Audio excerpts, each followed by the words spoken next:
want to step back though and touch on a topic that I think is super interesting about you. Okay. We talked about Dallas, East Texas, we talked about Houston, but I think one of the things that really sets you apart is that by far, without question, I believe you're the first rapper to ever successfully infiltrate the Houston OG rap community.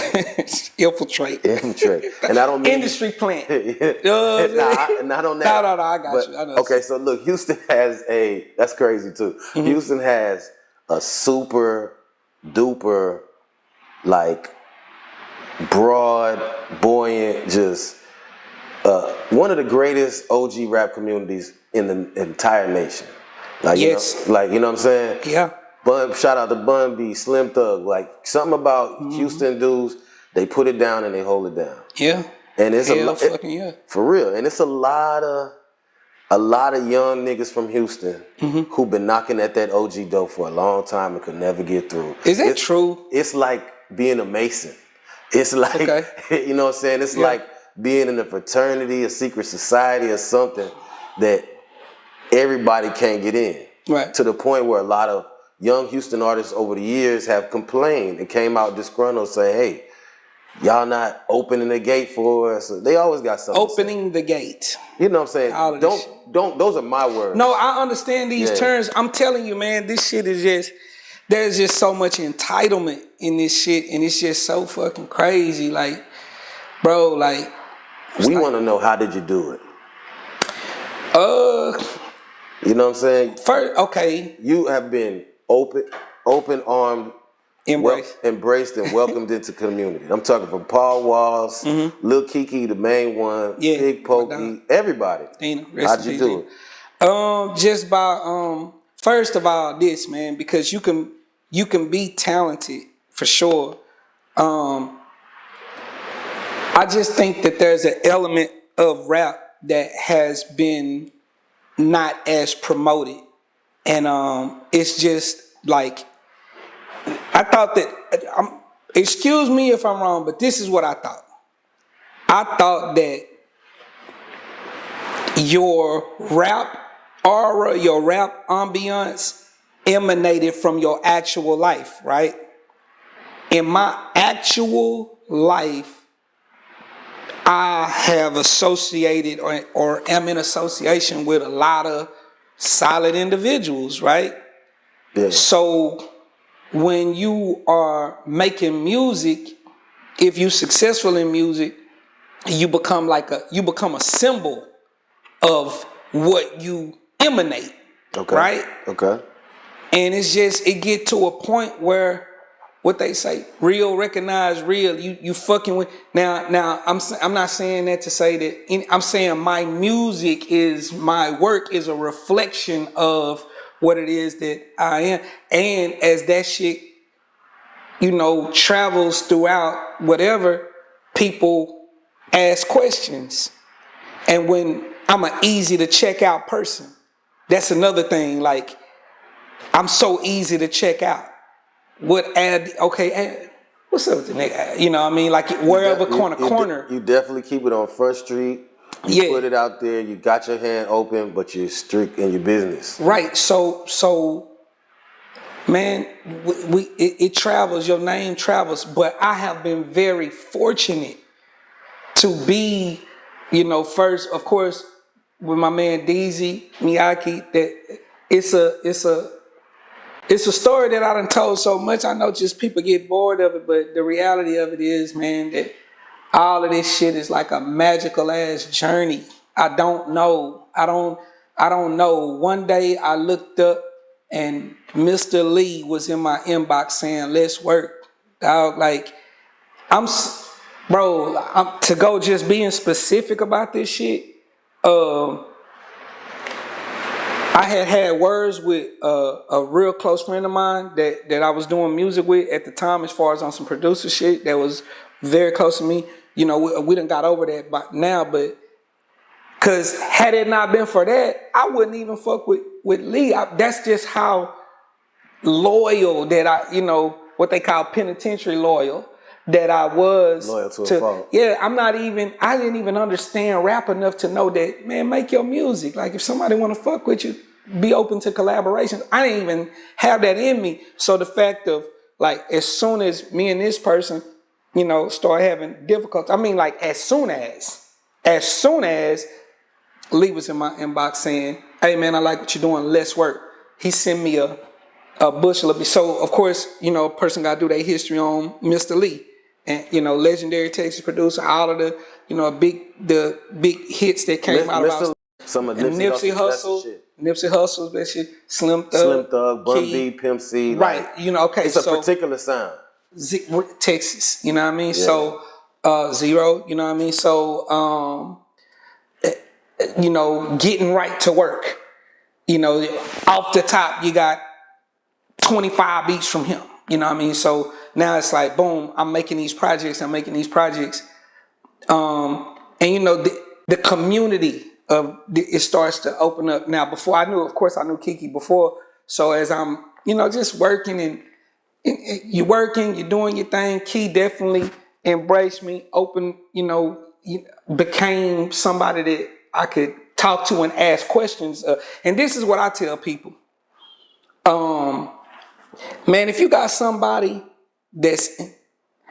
imagine this. I'm gonna tell you, cause this is how low level thinking that we done made it to. What if you had access to Jay-Z or Drake, right? And you could ask them any questions you wanted to ask them.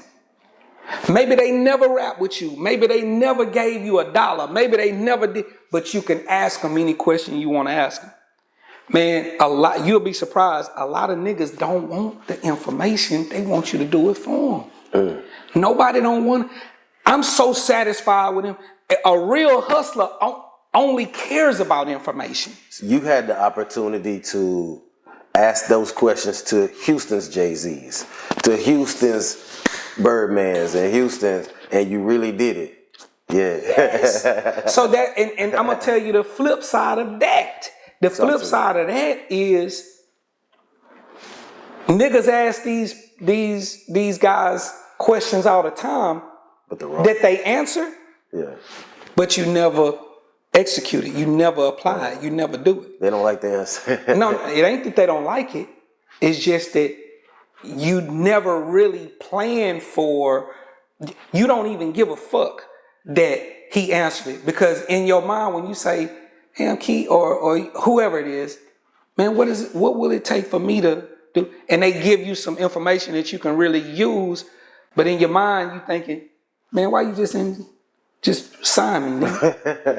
Fuck me asking you this question. Why you just don't give me $10,000? Shit, I know you got to post my shit. Yeah, post my shit. Why you just don't give me some money, man? Yeah. And then help me.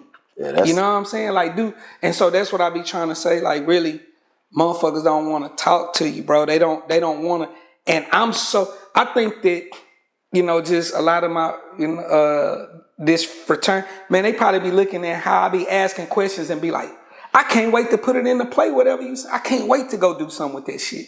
You know what I'm saying? So I think that enthusiasm, is what led to people just continuing on. Like, man, this nigga here. Not only the fans, but them OGs, that OG society that's so coveted. You know what I mean? Yeah, and man, that shit is definitely contagious, man. When somebody is only wanting to glean from your expertise in these situations, from your actual, you've been doing this shit. I want to ask you when it's real. Yeah, you know what I'm saying? Motherfuckers be playing. So, like I say, they come across that a lot though. Huh? They probably come across that a lot too. Man, motherfuckers don't want to do that. They not asking you nothing. Okay. They want to do nothing. Are you saying Houston got a lot? So are you saying that Houston got a lot of them type of people? Yeah, I think that Houston have a lot of entitled people. But in the same way, first of all, there's a lot of people. Period. Here. Facts. There's 5 or 6 million. There's millions of people here. You gonna get every combination. Right, and I think that you want me. Hey, I'm gonna tell you some shit. This is gonna be some post-worthy clickbait shit, right? I damn near am kind of hesitant to tell you this, but I'm gonna tell you this because it's the stupidity of common narrative, right? One common narrative is that Houston had the ball in 2005, right? And that when they had the wave, they dropped the ball. They did not get what they supposed to got out of it, right? Okay. Okay, let me tell you about that. First of all, people don't understand, but waves are primarily sound waves. Sound waves. So if you got Lee, what's it got, Mike Diesel and, N.O. Joe and just different people that are legendary people that are working with these, let's just put it, 15 people, right? Around that bunch. From Mike Jones, Key, and Pop, this nucleus of sound is really made by these 5 or 6 producers or whatever at this time, right? And then they were doing what they were doing. But what if you was an artist like Don Toliver at that time? Okay. Would that wave have benefited you? No. Okay. No. What if you was a Bloodbath? Nah. What if you was Maxo Cream? Nah, but I think. What if you was Sauce Walker? But I think that wave was good for giving everybody like a brush up course in what's the culture. The culture of Houston, yes, it was very important. This is what I'm saying as a whole. What I'm saying is more people have been signed and became what we can call or term real artists in Houston or from Houston in the last 10 years. Yeah. Than at any point. That 05 is nothing. They had their own struggle. What?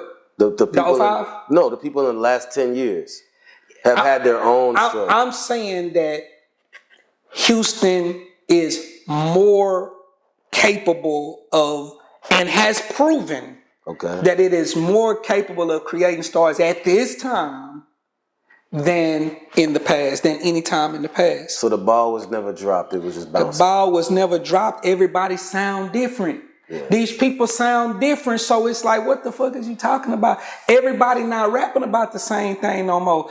It's a big difference between Don Toliver, Sauce Walker, and any of, you got to think, Sauce is, how many people is that right there? That is a movement, right? Yeah. Maxo Nim is a movement, and the list go on and on and on. Bloodbath Nim, that's a movement, Free Bloodbath. Just so many people have been signed. Young Roll, D Flowers, D Baby, Mexican T. This shit don't never stop. Like, what are we talking about? It's more people getting signed now that's coming from out of. You know what I mean? So it's just, in my opinion. So you want to dead that myth as far as the history of Houston? I just know that it's said by people that's not really. Because Houston has always had like different waves, but I don't think Houston is about the waves. I think Houston is about like dropping that mark. For real. I think that people don't really have a full, real understanding of how big this motherfucker. This is a big ass city. Yeah. People have no understanding of that shit. So when you talking about like that, like I just said, the common narrative that I just said that we can argue about. When I say did they drop the ball and blah blah blah, most people would say yeah, they did drop the ball, and that's when I start naming these people. And as I start naming these people, you start being like, damn. You don't even know what the fuck you talking about is what I'm saying. Okay.